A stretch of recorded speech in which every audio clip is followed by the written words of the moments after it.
அனைவருக்கும் வணக்கம். இது பிரகஸ்பதியே be the best version of yourself. Coimbatore சகாப்தம் பார்ட் 3. இன்றைக்கி நம்ம நிர்வாகத்தை பற்றி பார்க்குறோம். கோயம்புத்தூர் நிர்வாகத்தை பற்றி பார்க்கலாம். கோயம்புத்தூர் ஒரு மாநகராட்சியும் மாவட்டத்தின் நிர்வாக தலைநகரும் ஆனது. இதனால் 1804 ஆண்டு மாவட்டத்தின் தலைநகராக நிறுவப்பட்டது மற்றும் 1866 ஆண்டில் இது நகராட்சி அந்தஸ்தை கூட பெற்றிருக்கு. 1981 கோவை மாநகராட்சி தரம் உயர்த்தப்பட்டுள்ளது.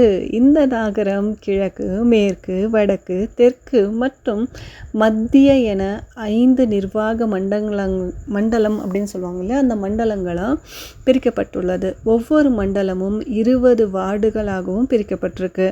ஒவ்வொரு வார்டுகளுக்கும் பிரதிநிதியாக ஒரு மாநகர மன்ற உறுப்பினரும் அதே மாதிரி அந்த ஒரு பின்னர் அந்த மாநகர மேயரையும் தேர்ந்தெடுக்கிறாங்க.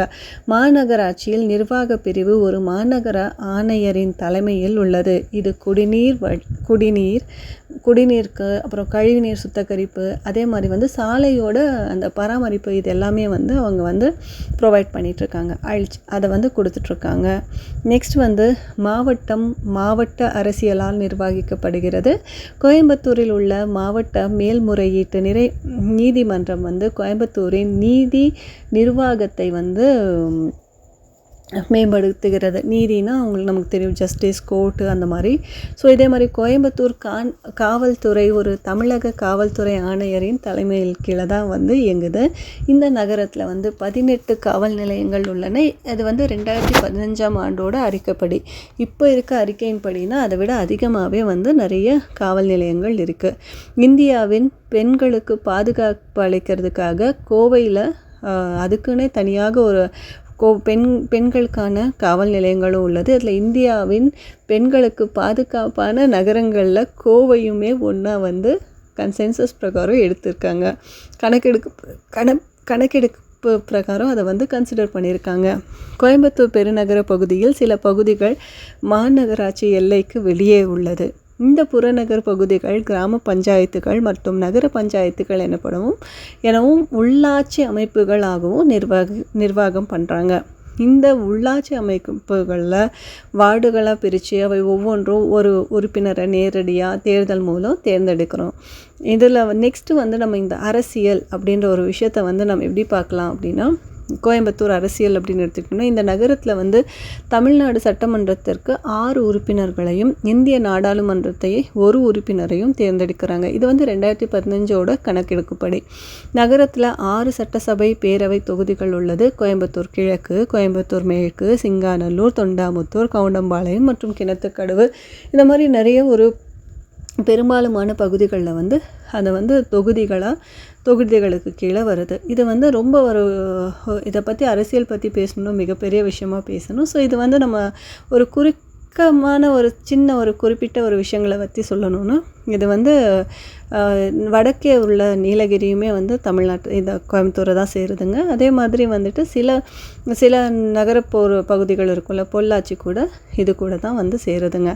நெக்ஸ்ட் நம்மளோட கல்ச்சர், பண்பாடு, கோவை பண்பாடு என்ன அப்படின்னு பார்த்தோம்னா, கோயம்புத்தூர் மற்றும் அதன் மக்கள் தொழில் முனை பெயர் அப்படின்னா நிறைய இண்டஸ்ட்ரியல் குட்டி குட்டியாக பெரிய பெரிய விஷயங்களாக எல்லாமே பண்ணுவாங்க. இவங்க பொதுவாக பாரம்பரிய நகரமாக கருதப்பட்டாலும் கோயம்புத்தூர் பன்முகத்தன்மை வாய்ந்தது. அங்கே உலக தமிழர் செம்மொழி மாநாடு 2010 ஆண்டு கோவையில் நடைபெற்ற செம்மொழியான தமிழ் மொழியாம் அதுதாங்க உலக தமிழரோட செம்மொழி மாநாடு 2010 ஆண்டு கோவையில் நடைபெற்றது. நகரத்தின் தொழில்மயமாக்கல் காரணமாக தொழிற்சங்கங்கள் வளர்ச்சி கண்டுள்ளன. இந்தியாவில் வாழ்வதற்கு சிறந்த 10 நகரங்களின் பட்டியலில் இந்த நகரமுமே, அதாவது கோயம்புத்தூருமே இடம்பெற்றிருக்கு. கோயம்புத்தூர் மாவட்டமாக நிறுவப்பட்ட நாளான நவம்பரோட 24ஆம் தேதி, அதாவது நவம்பர் 24 ஒவ்வொரு வருஷமுமே கோயம்புத்தூர் தினமாக கொண்டாடப்படுதுங்க. இங்கே பேசுகிற மொழியை பற்றி நமக்கு தெரிஞ்சுக்கலாம். தமிழ் மொழியில் என்னம்மா வித்தியாசம் அப்படின்னு சொல்லி கேட்கலாம். நீங்கள் வாங்க இன்னும் கொஞ்சம் சிறப்பாக கேட்டுக்கலாம். தமிழ் மொழி நகரின் அதிகாரபூர்வமான மொழியாகும். ஆனாலும் இங்கே பேசுகிற தமிழை கொங்கு தமிழ், அதாவது கொங்களம் என்று அழைக்கப்படுகிறது. அது எதுக்காக அப்படின்னா, ஒரு பேச்சு வழக்கு முக்கியமாக பேசப்படுறாங்க. இப்போ வாங்க, போங்க, ஏனுங்க அந்த மாதிரி பேசுகிற ஒரு வழக்கமாக அவங்க வந்து பேசும்போது இதை வந்து கொங்கலம் அப்படின்னு வந்து கொங்கு தமிழ் அப்படின்னு சொல்லுவாங்க.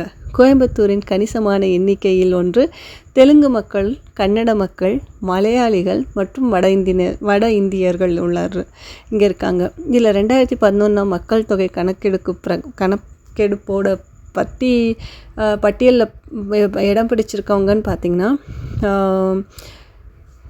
7,10,326 பேர் பேசுகிற மொழி வந்து முதன்மையான மொழியாக வச்சுருக்கிறது தமிழ்.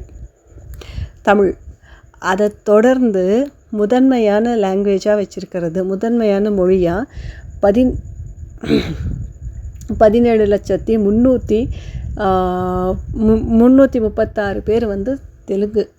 அதுக்கு அடுத்து உள்ள ஆளுங்கள் வந்துட்டு கன்னடம், அதுக்கு அடுத்து மலையாளம், அதுக்கு அடுத்து உருது, அதுக்கப்புறம் ஹிந்தி இப்படின்னு சொல்லி நகரத்தில் மொத்தமாக எல்லா லாங்குவேஜ் பேசுகிறவங்களும் எல்லா மொழிகள் பேசுகிறவங்களும் இருக்காங்க. இதை அடுத்து 1970களில் அதிகரித்த பொருளாதார வளர்ச்சி மற்றும் வேலைவாய்ப்புகளால் தான் இத்தனை பேர் மக்கள் வந்து அந்த இடம்பெயர்வாங்க இல்லையா, அப்படி இடம்பெயர்ந்ததுனால வந்த இத்தனை மொழிகளுமே இங்கே வந்தது எல்லாமே தொழிலுக்காக தான். அடுத்து இங்கே இருக்கிற மதத்தை பற்றி பார்க்கும்போது நகரத்தில் மக்கள் தொகை இந்துக்கள் பெரும்பான்மையாக உள்ளனர். மேலும் குறிப்பிடத்தக்க எண்ணிக்கையில் இஸ்லாமியர்களும், கிறிஸ்தவர்களும், சமணர்களும், சீக்கியர்களும் மற்றும் புத்திசம் சொல்லுவாங்கள்ல, பௌத்தர்களும் குறுகிய எண்ணிக்கையில் கொஞ்சமாக இருக்காங்க. இப்போ அடுத்து வந்து இதை வந்து ரொம்ப ஒரு எலாபரேட்டாக, அதாவது கொஞ்சம் விவரிப்பாக பார்க்கலாம் அப்படின்னா, நகரில் ஏராளமான மாரியம்மன் கோயில்கள், நடக்கும் மாரியம்மன் திருவிழாக்கள் எல்லாமே வந்து முக்கியமான திருவிழாவாக நடக்கிறாங்க.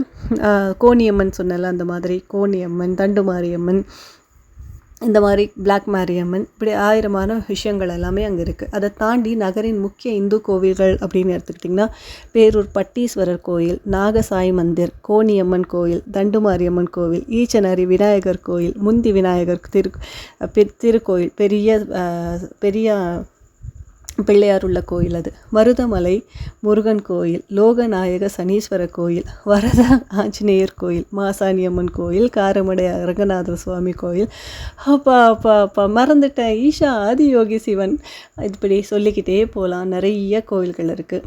அதே மாதிரி மசூதிகள்னு பார்த்திங்கன்னா ஒப்பனக்கார தெரு மற்றும் பெரிய கடை தெருவில் உள்ள மசூதிகள், அதெல்லாம் வந்து பார்த்திங்கன்னா கிபி 18ஆம் நூற்றாண்டை சேர்ந்தவங்க. 17ஆம் நூற்றாண்டு நாயக்கர் ஆட்சிகளால் இருந்ததுனால இப்பகுதியில் தேவாலயங்கள் அமைப்பதற்கும் நிறைய வந்து அனுமதிகள்லாம் கொடுத்துருக்காங்க. அது இல்லாமல் கோயம்புத்தூரில் சீக்கியர்கள் நிறைய வந்து இந்த கிறிஸ்டியன்ஸ்க்காக கட்டப்பட்ட மாஸ்க்கு, அதே மாதிரி கிறிஸ்டியனுக்காக கட்டப்பட்ட சர்ச்சுகளுமே இங்கே இருக்குது. இதுக்கு அடுத்து நெக்ஸ்ட்டு வர எபிசோடில் நம்ம வந்து ரொம்ப முக்கியமான விஷயத்தை பற்றி பார்க்க போகிறோம். சோறு சாப்பாடு தாங்க நமக்கு முக்கியம். நாம் பார்க்க போகிறது வந்து உணவு முறையை பற்றி பார்க்கலாம். ஸோ இனியுமே என்னோடய சேனல் யாருமே சப்ஸ்கிரைப் பண்ணலை அப்படின்னா ப்ளீஸ் தயவு செஞ்சு என்னோடய சேனல் சப்ஸ்கிரைப் பண்ணுங்கள், லைக் பண்ணுங்கள், ஷேர் பண்ணுங்கள். பக்கத்தில் குட்டியாக ஒரு பெல் ஐக்கான் இருக்கும், அதையும் தட்டி விடுங்க. ஸோ ஃபார் அப்கமிங் வீடியோஸ் நீங்கள் எதுவுமே மிஸ் பண்ணாமல் கேட்கலாம். ஸோ நெக்ஸ்ட் எபிசோடில் அடுத்து வர பகுதியில் நம்ம வந்து உணவை பற்றி தெரிஞ்சுக்கலாம். இன்னுமே வந்து நிறைய விஷயங்களை பற்றி தெரிஞ்சுக்கலாம். கலை எப்படி, அங்கே என்ன மாதிரி ஆர்ட் ஒர்க் என்ன பண்ணுறாங்க, அவங்களோட ஆர்ட் என்ன, அப்புறம் பொருளாதாரம் எப்படி அவங்க மேன்மையாக இருக்குது. அதை தாண்டி நம்ம வந்து இனி என்ன பார்க்கலாம் அப்படின்னா, பொருளாதாரத்தை தாண்டி அவங்க போக்குவரத்து வசதி நமக்கு எப்படி இருக்குது அப்படின்றதெல்லாமே பார்க்கலாம். இது ப்ரிஹஸ்பதியே. நான் உங்கள் Manju Pranav. Be the best version of yourself. Thank you.